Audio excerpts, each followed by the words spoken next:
എല്ലാരും പറയും ബാല്യകാലം, സ്കൂൾ ജീവിതം എന്തു സുഖമായിരുന്നു. എന്തു സുഖം. കൈനീട്ടി അടി വാങ്ങുന്നത് നിയമമായിട്ടുള്ള ഒരു സ്ഥലത്ത് നിങ്ങൾക്ക് ഇനിയും പോണോ? എനിക്ക് പോണ്ട.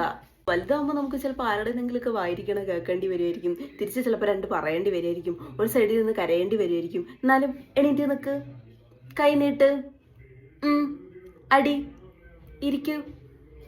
ഇതൊക്കെ ഇങ്ങനെ തന്നെ അനുസരിച്ച് കയ്യിൽ അടിയും വാങ്ങി മനുഷ്യന് വേദനിച്ചാലും അങ്ങോട്ട് തുള്ളാനും പറ്റൂല. ഇപ്പൊ സ്കൂളിൽ അടിയൊന്നും ഇല്ല, എന്നാലും എനിക്ക് തിരിച്ചു പോണ്ട. എനിക്കൊരു അടി പോലും തിരിച്ചു പോണ്ട. പോരാത്തതിന് എന്ത് ജീവിതമാണത്.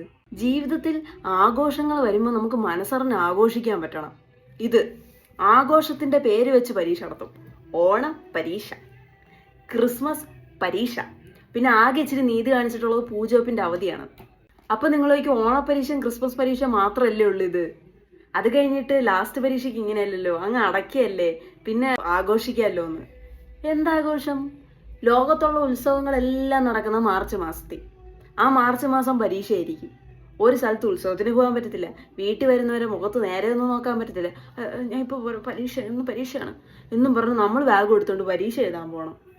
ഇതിന്റെ ഇടയ്ക്ക് 2-3 ദിവസം അവധി കിട്ടിയാലും നമുക്ക് ഒന്ന് ഉത്സവത്തിന്റെ ഒരു ലഹരി പിടിക്കാൻ പറ്റൂല. കാരണം ഇക്വേഷൻ മറന്നു പോകും. എനിക്കൊരു തിരിച്ചുപോക്ക് ആവശ്യമില്ല. കുട്ടികൾ എത്രയും വേഗം വളർന്ന് രക്ഷപ്പെടട്ടെ എന്നാണ് ഞാൻ ആഗ്രഹിക്കുന്നത്.